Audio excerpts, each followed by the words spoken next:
Hi പ്രിയമുള്ള സുഹൃത്തുക്കളെ, Saudi ബാലൻ കൊല്ലപ്പെട്ട കേസിൽ അല്ലേ? അതെ, റഹീം അടിച്ചു കൊന്ന സൗദി ബാലന്റെ കേസ്. അങ്ങനെ പറയാൻ എന്തിനാ മടിക്കുന്നത്? അനസ് എന്ന് പറയുന്ന 15-കാരനെ അടിച്ചു കൊന്നു.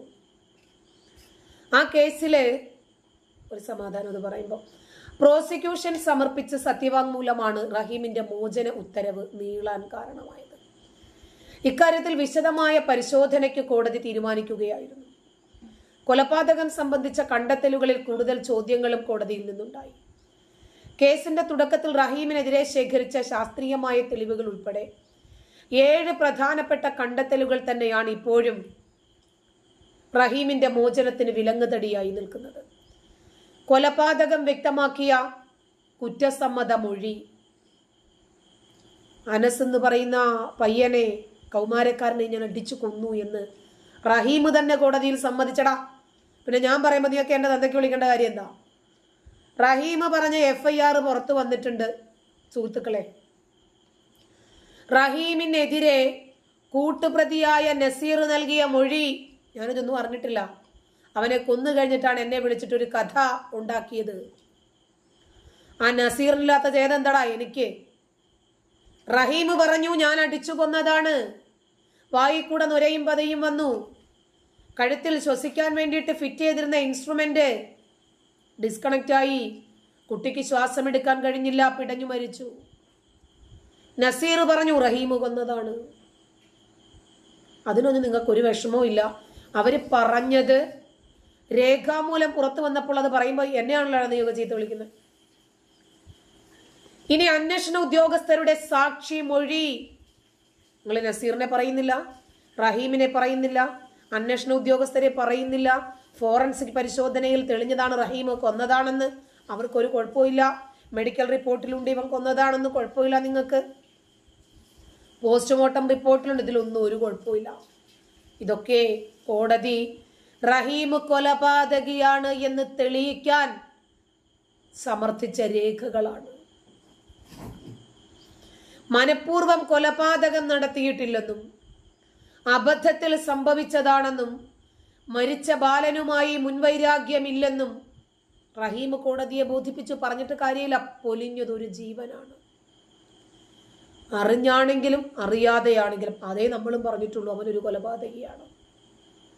സൗദി കോടതിയും അത് തന്നെ പറഞ്ഞില്ലേ, അവൻ കൊലയാളിയാണെന്ന്. അംഗപരിമിതിയുള്ള ബാലൻ, ചാലഞ്ചർ, ഫിസിക്കൽ ചാലഞ്ചർ, തുടരെ മുഖത്തേക്ക് തുപ്പിയപ്പോൾ സ്വാഭാവികമായി കൈകൊണ്ട് തടയുക മാത്രമാണ് ചെയ്തതെന്ന് റഹീം ഇന്ന് കോടതിയിൽ പറഞ്ഞു. ആദ്യം കൊടുത്തത് അടിച്ചു കൊന്നു.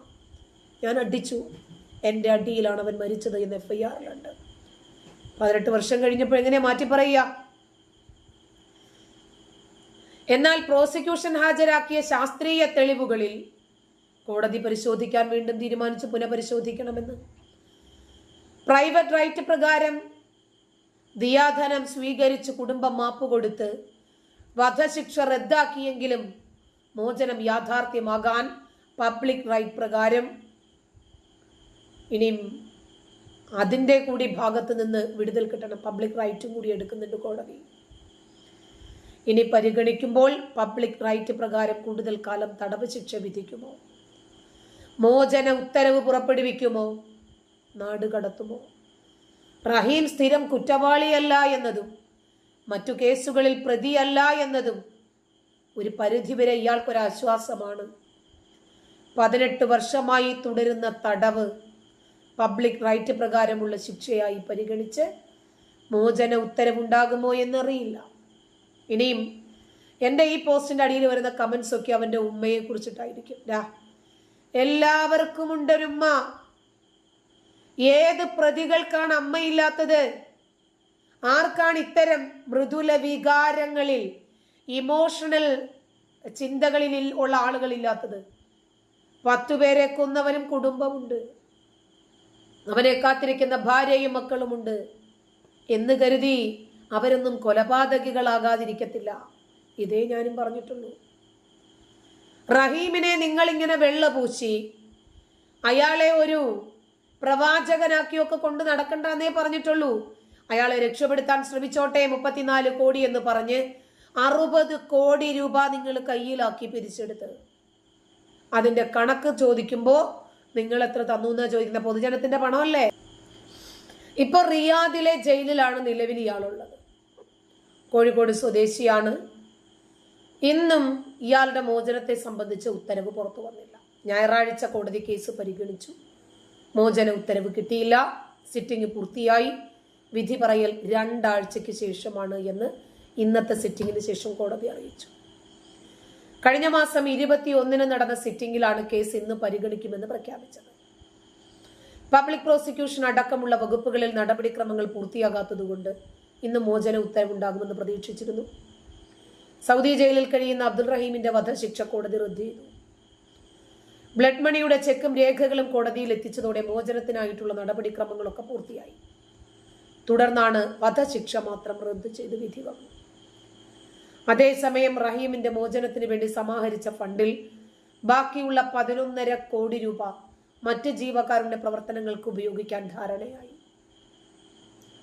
റഹീമിന്റെ അഭിപ്രായം കൂടി കേട്ട ശേഷം അന്തിമ തീരുമാനമെന്നാണ് നിയമസഹായ സമിതി പറയുന്നത്. റഹീമിന്റെ മോചനത്തിന് വേണ്ടി 47,87,65,347 രൂപയാണ് ആകെ സമാഹരിച്ചത് എന്ന് നിയമസഹായ സമിതി പറയുന്നു. ഒരു രാഷ്ട്രീയ പ്രവർത്തകനാണ് 60 കോടി എന്ന് പറഞ്ഞത്.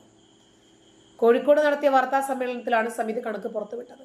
60 കോടി എന്ന അത് ആരോപണമായിരുന്നു എന്നിവർക്ക് തിരിച്ചു ക്രോസ് ചെയ്യാം.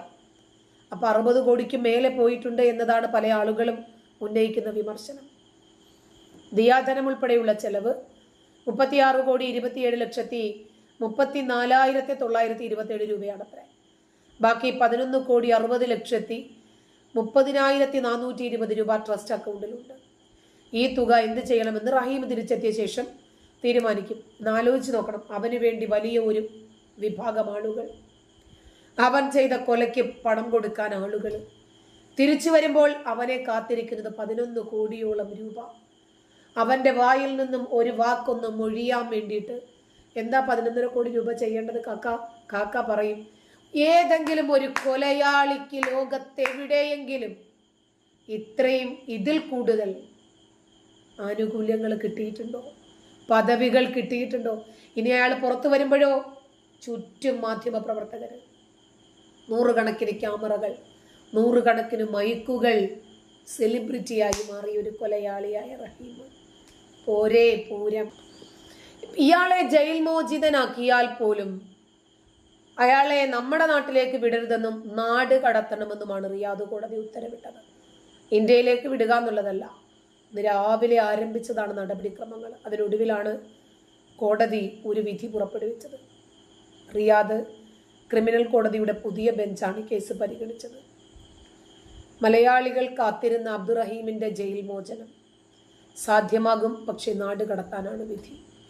കഴിഞ്ഞ ജൂലൈ 2-ാം തീയതി അബ്ദുറഹീമിനെ വധശിക്ഷയിൽ നിന്ന് മോചിപ്പിച്ചു. മരിച്ചയാളുടെ കുടുംബം ആവശ്യപ്പെട്ട ദിയാധനം നൽകി. വധശിക്ഷയിൽ നിന്ന് ഒഴിവായി. അവരാവശ്യപ്പെട്ട 1.5 കോടി റിയാൽ, നമ്മുടെ നാട്ടിലെ 34 കോടി രൂപ, മലയാളികൾ മുഴുവനും ശേഖരിച്ചു നൽകി. റഹീമിന് വേണ്ടി സമർപ്പിച്ച അപേക്ഷയിൽ ജൂലൈ 2-ാം തീയതി വധശിക്ഷ റദ്ദാക്കി. ദിയാധനത്തിന് പുറമെ 7.5 ലക്ഷം റിയാൽ അഭിഭാഷകന് ഫീസ് ഇനത്തിലും നൽകിയിട്ടുണ്ട്. ഇതോടെ പ്രൈവറ്റ് ഒഫൻസുമായി ബന്ധപ്പെട്ട കേസ് അവസാനിച്ചത്രേ. പബ്ലിക് ഒഫൻസുമായി ബന്ധപ്പെട്ട കേസാണ് കോടതി ഇനിയും പരിഗണിക്കേണ്ടത്. കൊലപാതകത്തിന് 5 വർഷമാണ് സൗദിയിൽ തടവ് ശിക്ഷ. പക്ഷെ അബ്ദുറഹീം 18 വർഷം കടന്നല്ലോ. വിധി പകർപ്പ് അപ്പീൽ കോടതിയും ഗവർണറേറ്റും ഒക്കെ അംഗീകരിച്ച ശേഷമാണ് ജയിൽ മോചനം. 1 മാസമെങ്കിലും നടപടികൾ എടുക്കുമെന്നാണ് പറയുന്നത് പൂർത്തിയാകാൻ. കോടമ്പുഴ KMO യത്തീംഖാന സ്കൂൾ വാഹനത്തിന്റെ ഡ്രൈവറായിരുന്നു അബ്ദുൾ റഹീം. 2006-ലാണ് ഇയാൾ സൗദിയിൽ എത്തുന്നത്. 1 മാസം തികയുന്നതിന് മുമ്പ് തന്നെ ഡിസംബർ 26-ാം തീയതി ജോലിക്കിടയിലാണ് സ്പോൺസറുടെ മകനായ സൗദി പൗരൻ ഫായിസ് അബ്ദുള്ള അബ്ദുറഹ്മാൻ അൽ ഷെഹരിയുടെ 15-കാരനായ മകൻ ഇവൻ അടിച്ചു കൊന്നു. അതിനാണ് ഇയാളെ ജയിലിലടച്ചത്. 18 വർഷത്തെ കാത്തിരിപ്പിന് വിരാമമിട്ട് റിയാദ് അൽഖർജ് റോഡിലെ അൽ ഇസ്കാൻ ജയിലിലെത്തിയ അബ്ദുറഹീം മാതാവും ഒക്കെ അവരെ കണ്ടു. തിങ്കളാഴ്ച സംസാരിച്ചു. ഇന്ന് രാവിലെ കുടുംബം മടങ്ങിയിട്ടുണ്ട്. ഒരു കൊലപാതകിക്ക് കിട്ടാവുന്നതിൽ വെച്ച് ഏറ്റവും വലിയ സ്വീകരണവും പരിഗണനയുമൊക്കെ അബ്ദുൾ റഹീമിന് ആളുകൾ കൊടുക്കുന്നത് എന്തുകൊണ്ടാണ്? യമന്റെ ആളായതുകൊണ്ടാണ്. എന്തുകൊണ്ടാണ് യമനി പൗരനായ തലാലിനെ കഷ്ണങ്ങളാക്കി പോളിത്തീൻ കവറുകളിലാക്കി വാട്ടർ ടാങ്കിനകത്ത് ഉപേക്ഷിച്ച നിമിഷപ്രിയയെ രക്ഷപ്പെടുത്താൻ എന്തുകൊണ്ടാണ് ഇവർ തയ്യാറാകാത്തത്? ആ പെണ്ണൊരുത്തി രക്ഷപ്പെടാൻ വേണ്ടിയിട്ട് ചെയ്തതാ. മയക്കുമരുന്ന് കൊടുത്തത് കുറച്ച് ഓവർഡോസ് ആയിപ്പോയി, അവനങ്ങ് ചത്തും പോയി. പാസ്പോർട്ട് കിട്ടി മക്കളുടെ അടുത്തേക്ക് എത്താൻ, മാതാപിതാക്കളുടെ അടുത്തെത്താൻ, നാട് പിടിക്കാൻ വേണ്ടിയിട്ട് ചെയ്തതാ വെപ്രാളത്തിൽ. അതിനെ രക്ഷപ്പെടുത്താൻ നിങ്ങൾക്ക് ആർക്കെങ്കിലും കഴിയുന്നുണ്ടോ? അതും തെറ്റ് തന്നെയാണ്. പിന്നീട് അത് മാത്രമല്ല, തെറ്റ് സംഭവിച്ചത് ഏറ്റുപറയുകയല്ല ചെയ്തത്, പീസാക്കി വീണ്ടും ആ കുറ്റത്തെ മറയ്ക്കാനാണ് ശ്രമിച്ചത്. ഒക്കെ തെറ്റ് തന്നെയാണ്. രണ്ടുപേരും തത്തുല്യരാ.